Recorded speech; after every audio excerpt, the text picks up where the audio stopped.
Hello friends, welcome to Keerthika's kitchen. आज हम आपके साथ कोई रेसिपी शेयर नहीं करने वाले। आज हम आपको एक बहुत ही इम्पॉर्टेंट हेल्थ टिप देने वाले हैं।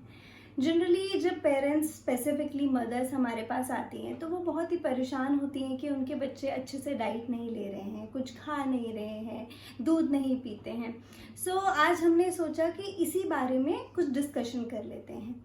तो जैसे कि मदर्स का कहना है कि उनके बच्चे दूध नहीं पीते हैं, तो सबसे पहले हम दूध की ही बात करते हैं और जानते हैं कि जो बच्चे दूध नहीं पीते हैं उनकी डाइट में हम कैसे मिल्क को इनकॉर्पोरेट कर सकते हैं। तो सबसे पहले बात करते हैं दूध के बारे में।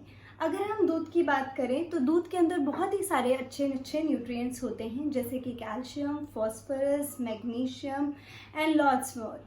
सो दूध पीना हमारे लिए बहुत ज़रूरी है। बचपन से ही हमें सिखाया जाता है कि दूध बहुत ही एसेंशियल है हमारे लिए। सो बेसिकली दूध में जो स्पेसिफिकली कैल्शियम होता है वो हमारे लिए, हमारी बोन हेल्थ के लिए बहुत इंपॉर्टेंट होता है। अगर हम मिल्क की जो बेसिक रिक्वायरमेंट है डेली का, जो आरडीए है, उसे फुलफिल करेंगे तो फर्दर आगे जाके हमें ऑस्टियोपोरोसिस होने के चांसेस भी कम रहते हैं और फ्रैक्चर होने के चांसेस भी कम हो जाते हैं। इसके अलावा मिल्क जो है वो बहुत ही अच्छा सोर्स होता है प्रोटीन का। अभी हम अपने बच्चों को कैसे दें?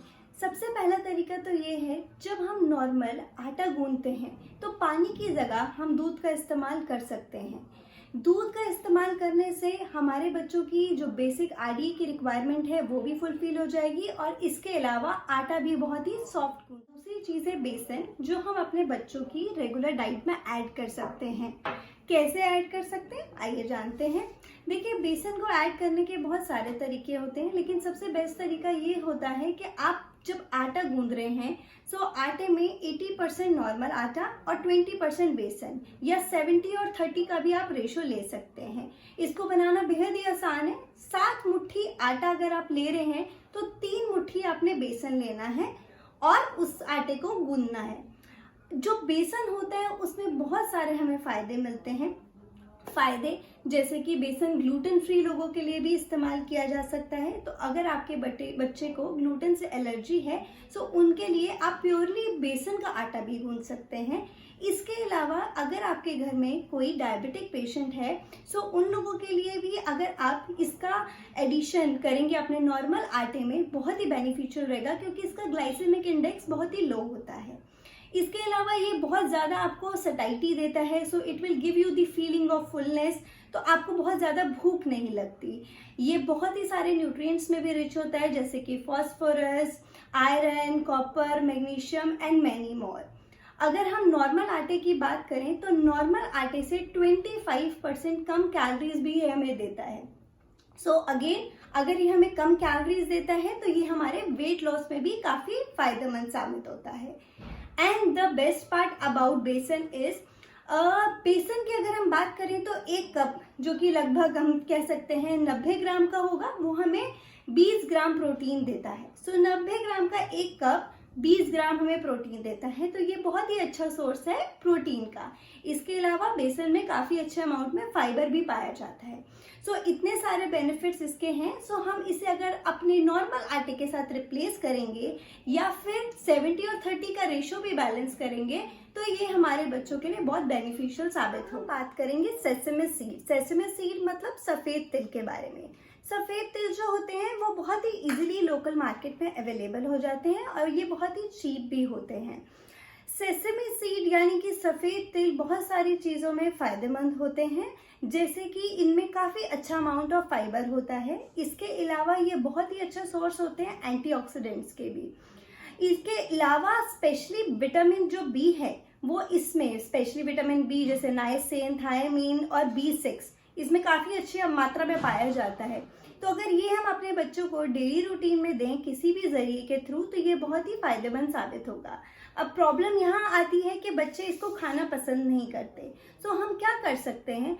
कोई भी सीड, सबसे पहली चीज़ तो मैं आपको बताना चाहूँगी, कोई भी सीड्स अगर आप दे रहे हैं अपने बच्चे को या परिवार में किसी को भी, तो सबसे पहले बहुत ही आवश्यक है ये जानना कि हमें हर सीड को रोस्ट करना चाहिए, ड्राई रोस्ट। ड्राई रोस्ट करने से उसकी ऊपर की स्किन हट जाती है और उसका न्यूट्रिएंट रिलीज होता है, तभी वो हमारे लिए बेनिफिशियल साबित होगा।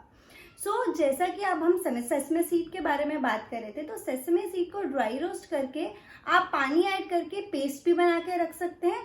अदरवाइज आप चाहें तो सेसमे सीड को ड्राई रोस्ट करके सैलेड के ऊपर स्प्रिंकल करके भी खा सकते हैं। अगर आप कोई स्मूदीज बनाएंगे उसमें भी डाल के रख सकते हैं। अगर आप चाहें तो अपना सैलेड जब आपने बनाया या वेजिटेबल्स को स्टर फ्राई किया, आप उसमें भी ऐड कर सकते हैं। सेसमे सीड्स बहुत ही अच्छे होते हैं टेस्ट में, and sesame seeds specially calcium में काफ़ी रिच होते हैं, तो ये आपके बच्चों के लिए, आपके बच्चों की बोन हेल्थ के लिए बहुत ही फायदेमंद होते हैं।